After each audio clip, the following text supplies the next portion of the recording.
अस्सलामुअलैकुम, मैं हूँ साइमा माजिद और आप देख रहे हैं वुमेन एक्सपर्टीज़ यूट्यूब चैनल। तो आज मैं आपके लिए लाई हूँ फ़ालसे का शरबत, वो भी आप झटपट में तैयार कर लेंगे।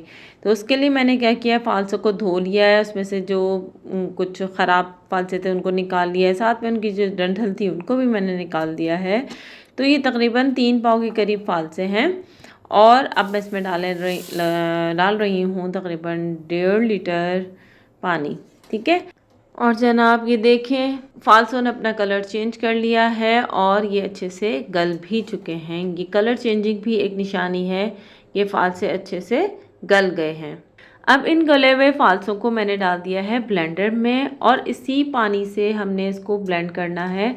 और आपको अभी लग रहा है बहुत ज़्यादा पानी है, लेकिन बहुत ज़्यादा पानी नहीं है। सब जब पानी इसमें जाएगा तो अच्छे से ब्लेंड भी हो जाएगा। और हो सकता है कि अगर कम लग रहा हो या अच्छे से ब्लेंड नहीं हो रहे हों ये फ़ालसे, तो आप इसमें मज़ीद पानी भी डाल सकते हैं। तो माशाल्लाह से ये फ़ालसे इतने अच्छे से गले हुए थे कि फ़ौरन ही ब्लेंड हो गए हैं। अब इसको मैंने थोड़ी सी खुले दानों वाली जो छन्नी होती है उसमें डाल के हमने इसको छान लिया है। उसकी वजह ये है ताकि ये जो बीज है ना वो सब निकल जाए और वो मुंह में ना आए। और बस अब इसको अच्छे से छान लूँगी।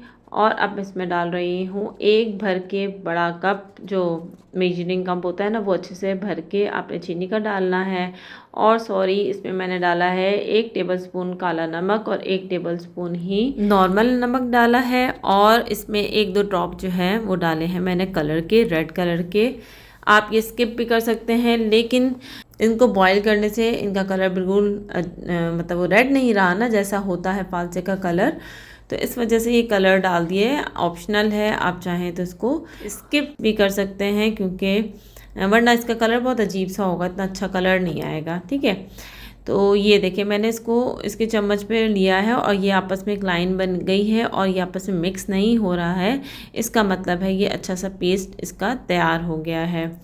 अच्छा, मैंने अभी यहाँ पे टेस्ट किया तो थोड़ा नमक मुझे और कम लग रहा था, तो मैंने 1/4 जो टीस्पून है वो मैंने और मज़ीद डाला है काला नमक का और सफ़ेद नमक का।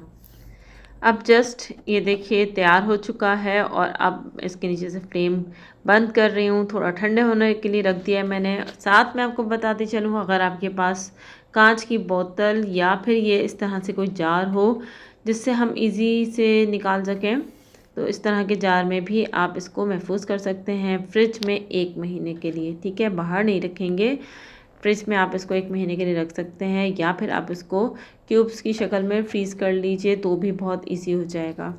तो बस आप इसको निकालेंगे और आप इसको ग्लास में डालेंगे, कुछ पानी डाला, कुछ बर्फ़ डाला और ये तैयार हो जाएगा। अब वो तैयार करना भी आगे मैं पूरा तरीका बताऊँगी।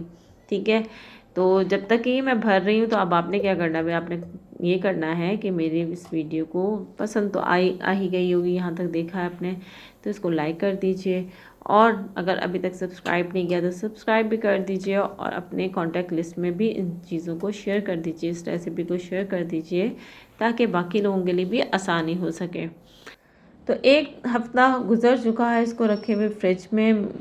उस दिन तो मैंने बनाया था, लेकिन उस शरबत की वीडियो मैं नहीं बना सकी। बीच में मैं आम का शरबत भी बनाया हुआ था, उसको भी हम इस्तेमाल करते रहे, उससे भी लुत्फ़अंदोज़ होते रहे और गर्मी का तोड़ करते रहे हैं। उसकी रेसिपी ये देखिए ऊपर आई बटन में आपको नज़र आ रही होगी, तो वहाँ से आप देख सकते हैं। तो अब जनाब क्या किया है मैंने, 3 से 4 टेबलस्पून इसमें डाले, अपने टेस्ट के हिसाब से आप कम या ज़्यादा भी कर सकते हैं। तो ये मैंने डाले हैं इसमें 3 टेबलस्पून ये फ़ालसे का शरबत, और इसमें डाल रही हूँ अब मैं बर्फ़, और साथ में जो है चिल पानी भी डाल सकते हैं, और आप कोई भी सोडा वाटर भी इस्तेमाल कर सकते हैं।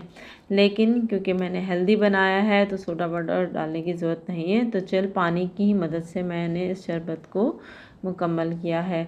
और साथ में आखिर में मैंने डाला है इसके ऊपर थोड़े से पुदीने के पत्ते।